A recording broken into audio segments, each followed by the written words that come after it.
Hey gang, I just arrived at my best friend Julie's house. We've got some cool stuff to share with you today. Spirituality, mindfulness, we're doing some book reviews. We're gonna throw in a little yoga. Come on, it's gonna be awesome. Can you believe that we have been friends for like 39 years? I know. It's so crazy. It is crazy. So we have taken some interesting paths. Like, you know, you got married and had your children and raised them, and I ended up being the career person, which, remember when we were in school, you were like, It was the you opposite. wanted to be the career person, and I was like, I want to stay home and have babies. Total opposite. Right, because I didn't even like kids back then. You love your own and your I do. fabulous grandson. And so here we are in this space that you've created to teach children and adults how to embrace the yoga lifestyle. Yeah. It's so amazing. Yeah, I'm so yeah. proud and happy for Thank you. Thank you so much. Yeah, it's my authentic self. It's It is truly your who I am. authentic self. I found that the mind-body-breath connection is so vital and important, and it's necessary for everyone to experience that. And I want to share it with others, especially children, because this world is a difficult place. It is. And if you can Very challenging. master your breath and your emotions and stuff like that, it'll serve you throughout your life. Absolutely. So here we are, Jules, on our mats. We're going to work through a couple breathing techniques, and I think you said we're going to do some yoga poses. We are, girlfriend. Okay, so we are sitting here on our mats, and we want to ground ourselves by starting with one hand on our heart, one hand on our belly. Slowly let your eyelids drift shut, and take a big inhale and a complete exhale. Do that again. Inhale deeply and exhale fully. Open your eyes. Notice how you feel. Do you feel calmer already? Indeed. Yeah. Okay. So breath and mindfulness and meditation all help us to calm ourselves and relax. It helps us to respond instead of react to things. That we take some time in a moment for ourselves. So meditation, I have found, has helped me with my anxiety. It has helped me to be a little less type A, helped me to slow down. And it's simple. People make it more than it needs to be. It can simply be just spending a couple of minutes in silence, quiet by yourself, closing your eyes, shutting everything out, and just focusing on your breath. And thoughts are going to drift into your mind, and just let them drift in, and then let them drift right back out. So let's just take a moment and do that. We're going to, again, let our eyes close. We're going to start to focus on our breath.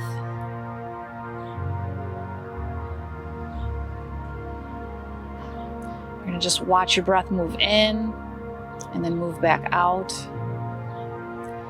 And oftentimes, it's nice to bring in a mantra, something that you will say repeatedly, because it helps you focus on one thing. And Om is a good one. So just in your mind, silently just keep saying Om as you notice your breath.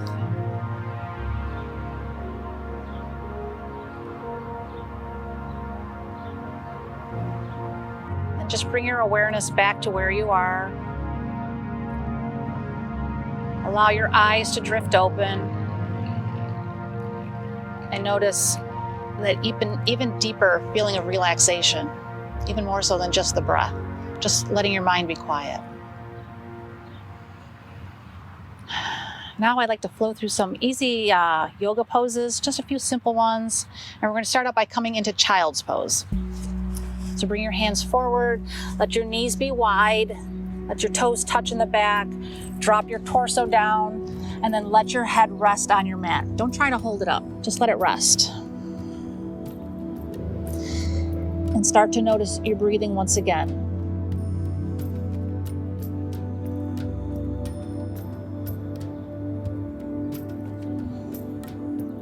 And then from here, come up to on your hands and knees. And we're going to flow through cat-cow poses. So when you inhale, drop your belly and move your gaze up. And then as you exhale, round your back and move your gaze between your knees. Do that again. Breathe in, look up. Breathe out, look back. One more time. Breathe in, drop that belly. And then exhale as you round your back. Come into a neutral spine. You're going to tuck your toes, lift your hips, downward facing dog. So in your down dog, you're pressing firmly into your palms. Your feet are back. Your heels don't need to touch. Sometimes our legs are a little tight in the back. Let your head hang effortlessly between your biceps. Let your hips go high. And then go back to noticing your breath. Focus on your inhale and then your exhale.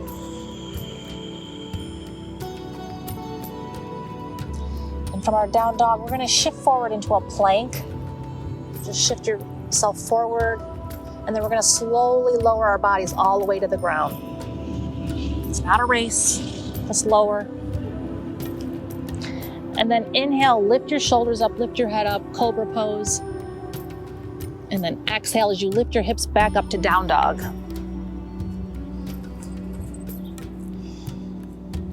Go ahead and drop to your knees. Come back to seated on your mat. Yoga is usually concluded with a pose called Shavasana. And Shavasana means corpse pose or resting pose. And it's actually the most difficult pose for people to do because in this day and age and the way most people are, is we have a hard time slowing down. And I've been in yoga classes where people will literally roll up their mat and leave before Shavasana. It's crazy. So should we just lay down for a moment? Yeah. All right, let's do it. Just come flat on your back. No expectations. Let your feet drop one way, one the other way. Arms are alongside your body. Palms are facing up. Allow your eyes to drift closed. And just rest. Feel your mat support your body. Let your mind go quiet.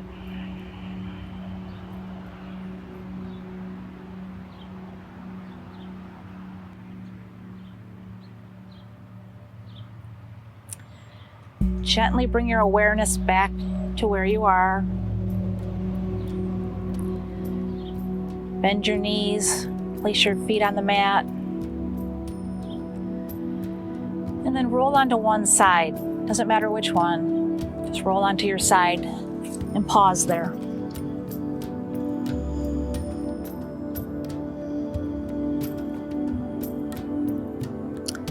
Carefully help yourself back up to a comfortable seat, keeping your eye gaze closed or lowered.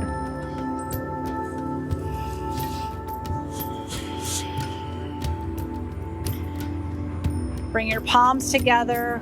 Let your thumbs rest on your chest. Lower your chin. Namaste. Namaste. Julie, thank you so much. You are so welcome. What a perfect space for all of this. I feel awesome already. I'm so happy to hear that. I love practicing outside. Two of my favorite things, being outside and practicing yoga. Now that we've done our yoga practice, I would love to chat about those books that we wanted to show people about our spiritual journeys. Okay. Let's go. All right, let's do it. So a main component of spirituality is reading about it and learning from messages from the universe. Julie and I both decided to choose two books, which we absolutely loved and set paths and gave us some structure and movement to our spiritual growth. The first book that I read was The Secret by Rhonda Byrne. And at first I was like, this is really kind of woo-woo, maybe almost like a little bit cultish, but it really helps you focus on what you want in your life and how to actually get it. It breaks it down into different segments, like if you want a relationship, if you want better financial status, all kinds of things. So this was one of the main books that really started my journey into like manifestation and spiritual growth. What'd you pick for your first one? My first one, this is my all-time favorite, The 4 Agreements by Don Miguel Ruiz. This book, if everyone in the world read this book, it would be a better place. There are 4 agreements. Be impeccable with your word. Don't take anything personally. Don't make assumptions, and always do your best. The 2 I struggle with is don't take anything personally and don't make assumptions. Yeah. That's how I do everything. But I've been focusing on framing everything through these 4 lenses, and it just makes a world of difference on how you deal with things with people. That's a really hard lesson, especially for women, I think. Yes. We are always like, what's behind that? What did that mean? Why did you say that to me? And so I think learning to like just take it in and releasing it immediately is the way to go. I also have taken my level 1 Reiki training. And so I not only, do hair, but now I energy heal. I chose Anatomy of the Spirit by Carolyn Myss. This book is absolutely life-changing, and I've read it more than once. I won't even loan this book out because it's so marked up with things that mean, yeah. So this covers like chakras and how to heal them, and what like you can actually physically have internal physical problems from a chakra being blocked, and not everyone is aware of that. And once you know these things, you can heal them yourself, and you can heal others with your energy. This is one of my favorite books of all time. Side note, Yes. Jesus put his hands on to heal people, same way Reiki puts your hands on. Yes. Not even placing your hands. Yeah, no. A lot of Reiki is just even hovering over for healing. So yeah, the energy is amazing. Yeah. Amazing. So my second choice book was the Yamas and Niyamas. They are belief practices of the yoga. Half of them deal with how you interact with yourself, and the other half is how you interact with other people. It's kind of almost like the 10 Commandments on how to structure your behavior to be your best self. Non-violence, non-harming, non-stealing, non-excess. Believe it or not, having too much when others don't have enough. That's just a crime Imbalance. against. Yeah, It's an imbalance. Exactly. So you and I had talked a little bit about this earlier. Can you tell me again about like the phrases of like not stealing, like the things that you were thinking about? Right. So not steal. I never realized this until I read this and understood it. When you're late for an appointment with someone or to meet friends or whatever, that's stealing their time. When you are doing things like social media while you're at work, that's stealing time from your employer. So things that we don't even think about that are forms of stealing and taking. Non-violence, not to gossip. Gossiping is hard for us girls. So hard not to do. But it's a form of violence against another person. And as women, we should have each other's backs no matter what. Yeah. You know? Absolutely. Well, thank you for sharing your book choices with me. Thank you for sharing I'm yours. so excited. And I hope you guys get some benefit, and go out and look for some of those spiritual books. They'll speak to you. You might be at the bookstore looking, and boom, that title is right there for you when you need it the most. Yep. So Julie, thank you so much for having me come out today and focus on our breath and our spirituality and some of those yoga poses. It was amazing. I'm so glad you came. I am so excited for you. I hear you've got some big news popping. I do. I'm so excited to announce that I will be opening my own yoga studio right here in the village of Spencerport at 85 South Union Street, Suite 202, targeted for this fall. So that's it. So come check it out. Also, I have a Facebook page, Yoga with Integrity by Julie. So, if you enjoyed this video, please like, please subscribe. You can hit that little bell to get notified for my next video, and we'll see you soon.